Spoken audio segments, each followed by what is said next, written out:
دەنگی گەلە.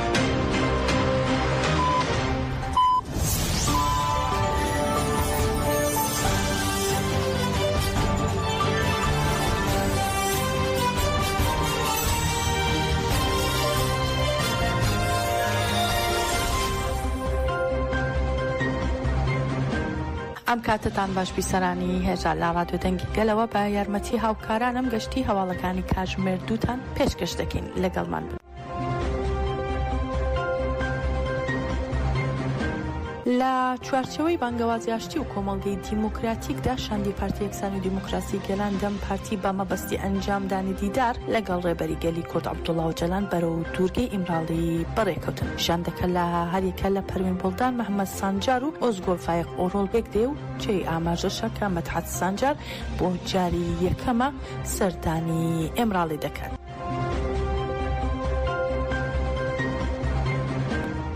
هاوسەرۆکایەتی کۆنسێ بەڕێوەبەری کەجەکە بابۆنەی کۆچی دوای وڵات پارێز موحسین ساڵحەوە پەیامێکی بڵاو کردوێتەوە. لە پەیامەکەدا ئاماژە بۆ کراوە کە دڵگرانین با کۆچی دوای وڵات پارێزی هێژا موحسین ساڵح ئامێدیەوە، چونکە موحسین ساڵح لە بنەماڵێکی وڵات پارێزە و لە پێناو وڵات پارێزیدا خزمەتێکی زۆری کردو. هەروەها کەجەکە ڕاشی دەگەێنێت لەگەڵ وڵات پارێزیدا خاوەنداریتی لەگەل هەژاران کردو با گوێرەی توانای خۆی هاوکاری ئەو کەسانی کردووە کا پێویستیان پێی بووە هەربۆیە لەلایەن خەڵکی ئامێدیەوە خۆشویست بووە. لە کۆتاییشدا هاتووە سەری بنەماڵەکەی منداڵانی دۆستانی و خەڵکی ئامێدی سەلامەت بێ.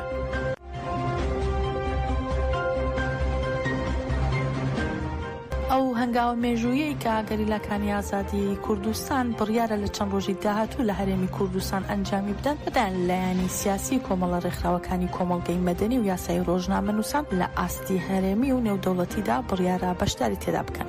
چاوەڕوان دەکرێت ڕێبەری گەلی کورد عەبدوڵڵا ئۆجەلان هەنگاوێکی دیکە بنێت و بانگەوازیەک لە گەریلاکانی ئازادی بکات. پاشماوەیەکی کورتیش لەلایەن گروپێکی گەریلاوە مەراسمێکی لە ناوبردننی چەک ئەنجام بدرێت و هەروەها باس لەوەش دەکرێت کە لە ناو گروپەکەدا تێکۆشەری بەڕێوەبەریشی تێدایە و هێشتا کاتی ئەنجامدانی مەراسمەکە نەزانراوە، بەڵام باس لەوە دەکرێت کاتە کۆتایی ئەم هەفتەیە مەراسمەکە ئەنجام دەدرێت. پارتی یەکسانی و دیموکراسی گەلان دەم پارتی سەبارەت بە مەراسمەکەی گروپەکەی گەریلا ڕاگەیاندراوێکی بڵاو کردووەتەوە و ئاماژە بەوە دەکات کاژمارەیەک ڕۆشنبیر و نووسە لە ڕێگەی دەم پارتیەوە بەشداری مەراسمەکە دەبن و هەروەها بە مەبەستی ڕووماڵکردنی مەراسمەکەش داوای لە ڕۆژنامەنووسان کردووە ناوی خۆیان تۆمار بکەن. مەراسمەکە بە بەخشی ڕاستەوخۆ دەگوازرێتەوە. هەروەها لە کوردستان و تورکیا و چەندین وڵاتی دیکە بەشداری لە مەراسمەکە دەکەن. هەروەها با پێی سەرچاوەکان ژمارەیەک سیاسەتمەداری یەنەکە پەدەکە و نوێنەرانی پارتە سیاسیەکان و ڕێکخراوەکانی کۆمەڵگەی مەدەنی و ئاڕۆشنبیر و نووسەر و ڕۆژنامەنووسانیش بڕیارە لە مەراسمەکەدا بەشداری بکەن. لالایەکی تریشەوە زانراوە کە چەندین هاوسەرۆکی گشتی و ئەندامانی دەستەی بەڕێوەبەریەکانی دەبەپە و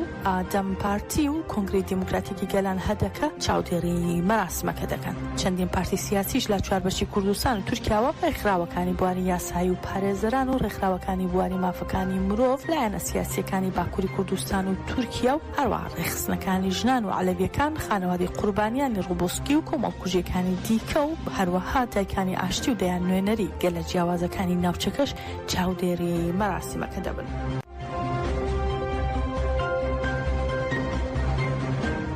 رێناتۆ فرانسیتا نوێنەری نێونەتەوەی کۆنفدەراسیۆنی کرێکارانی کۆباسی ئیتالیا کە لەگەڵ شاندی ئەوروپا شاندە 39 کەسێکەی ئەوروپا کە بۆ دیدار لەگەڵ ڕێبەر ئۆجەلان سەردانی تورکیای کردووە ڕایگەیاند مۆدێلی کۆنفدەرالیزمی دیموکراتیکی ڕێبەر ئۆجەلان لە بەرامبەر بە سەرمایەداری تاکە چارەسەر. رێناتۆ فرانسیتا ڕایگەیاند کە ئەو بیرۆکە و پارادایمی ڕێبەر ئۆجەلانی پەرە پێداوە و کاریگەری زۆری لەسەر داناوە. وتی بیرۆکەی بەڕێز ئۆجەلان لەبارەی کۆنفدەرالیزمی دیموکراتیک کە ئازادی ژن و خوشکوبرایەتی گەلان لە ڕێنمایەکانی کۆمۆندا بە بنەمان دەگرێت بە تاکە چارەسەر دەبینن بۆ قەیرانی قوڵی سەرمایەداری. لەو ڕوانگەوە مۆدێلی کۆنفدەرالیزمی دیموکراتیک تاکە چارەسەری پراکتیکیە بۆ کێشەکان لە هەموو جیهاندا. هەروەها دەشڵێت پێم وایە بەڕێز ئۆجەلان بەو بۆنەوە لەلایەن سیستەمەوە زیندان و ڕوبەڕووی گۆشەگیری کراوەتەوە، چونکە دژەژەهرێکی بۆ سیستەمی سەرمایەداری لیبەراڵ پیاوسالاری و مناژۆ خوازانی ئاینی لە ڕۆژهەڵاتی ناوەڕاستە. بۆیە کۆمەڵگایەکی دروستە بێ پێکاتەیەکی کۆمۆناڵی بێت کە لەگەڵی بەڕێوەی ببات.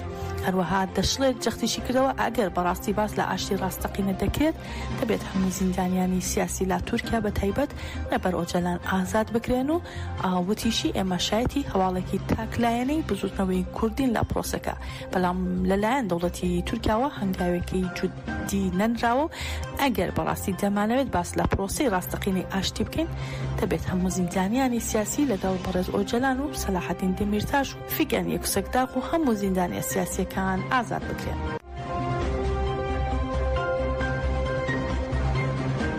ناوەندی چاپەمەنی و ڕاگەیاندنی هێزەکانی پاراستنی ڕۆژهەڵاتی کوردستان یێرەکە ناسنامەی سێژنە گەریلایی یەکینەکانی پاراستنی ژن ئەپەژەی ڕاگەیاند و تیایدا هاتووە ئەوان بوونە ڕەمزی بەرخۆدانی ژنانی ئازاد و مورکی خۆیان لە مێژووی مرۆڤایەتیدا. لە ڕاگەیاندراوەکەی یێرەکەدا هاتووە ڕۆژی 3 تەمموزی 2024 هەواڵانمان ئارەرات باوەر، ستێرا سیسەر و تارا هەورام لە کاتێکدا سەرقاڵی ئەرکە شۆڕشگێڕیەکانیان بوون لە ناوچەی ئاسۆس گەیشتنە ئاستی شەهید بوون. هەروەها ڕایدەگەێنن یارەکە ڕایدەگەێنن با درێژایی مێژوو ئەوانی کە مۆرکی خۆیان لە مێژووی مرۆڤایەتی داوە هەمیشە شەهیدەکانمان بوون کە ژیانێکی گەورە و بەمانایان بەسەر بردووە. هەروەها دەشڵێت هەواڵانمان ئارارات باوەر، ستێرا سیسەر و تارا هەورام بە بەشداری و پێداگیریان نیشانیاندا کە ئەوانیش نمونەی حقیقەتی هێڵی ئازادن کە بووەتە پێشەنگی مرۆڤایەتی. هەروەها لە ڕاگەیاندراوەکەدا هاتووە پرسە و سەرخۆشی ئاراستی بنەماڵەی هەڵهەڵانی شەهید و سەرجەمگەلی وڵات پارێزی کوردستان دەکەین و بەڵێن دەدەین کە هیوا خەونەکانیان لە کوردستانێکی ئازاددا بەدی بهێنین. زانیاری سەبارەت بە هەواڵانی شەهید بەم شێوەیە خراوە تاڕوو. نەهار ئافچی بە ناسناوی ئارارات باوەڕ لە مۆشلەدەیک بوو لە 2024 لە 3 تەمموزی 2024 لە ئاسۆس شەهید بووە. سەفدا کۆسەن بە ناسناوی ستێرا سیسەر لە حەلەب لەدایک بوو، ئەویش لە هەمان ڕۆژ شەهید بووە.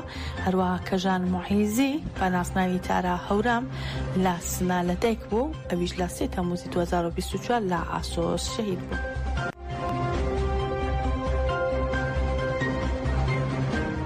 مانگرتن لە خواردنی سێ ڕۆژە لە لەندەن دەژی زیندانیکانی جۆری بیر لە تورکیا با کۆنگرەیەکی ڕۆژنامەوانی کۆتایی پێهات. چالەکێکە کە بە پێشەنگایەتی تەسەپە و ئەفەگکۆن و هەروەها سەکەبە و یۆنگسترۆگەڵ ئەنجامدرا لە تیشکخرایە سەر هەلومەرجی سەختی گۆشەگیری لە زیندانەکانی تورکیا. لە ماوەی 3 ڕۆژیشدا بڵاوکراوە دابشکران و پانێلیش ئەنجامدران و تێیدا تیشکخرایە سەر هەلومەرجی سەختی گۆشەگیری دژی زیندانیانی شۆڕشگێڕ و سیاسی لە زیندانەکانی تورکیا.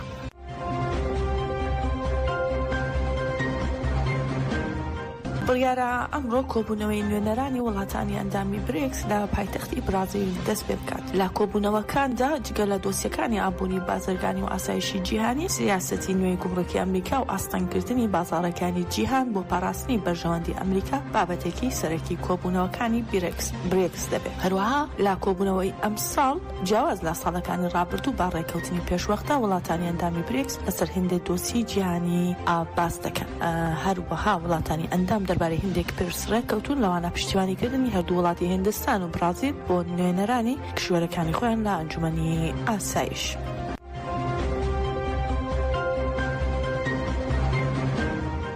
ئیلۆن ماسک سەرۆکی تسلا و سپیس ئیکس لە ئەکاونتی تایبەتی خۆی لە ئیکسدا ڕایگەیاند کە پارتی ئەمریکای دامەزراندووە. ماسک لە دژی پرۆژە یاسای بودجەی سەرۆکی ئەمریکا بوو کە قەرزی گشتی زیاد دەکات و بەڵێنیشیدا بوو کە ئەگەر پرۆژە یاساکە پەسەند بکرێت پارتیەک دادەمەزرێنێت. ماسک ناتوانێت خۆی بۆ پۆستی سەرۆکی ئەمریکا بەربژێر بکات. لە 4 تەمموزەوە ڕاپرسیەکی لەسەر بیرۆکەکە دەست پێ کرد کە 65% بەشدار بووە ئاوتویان بەڵێ. ماسک ڕخنەی لە سیستەمی ئێستا دەگرێت بەهۆی بەفیڕۆدان و گەندەڵی ئاماژەی بۆ کردووە کە لە ئەمریکا دیموکراسی بوونی نییە.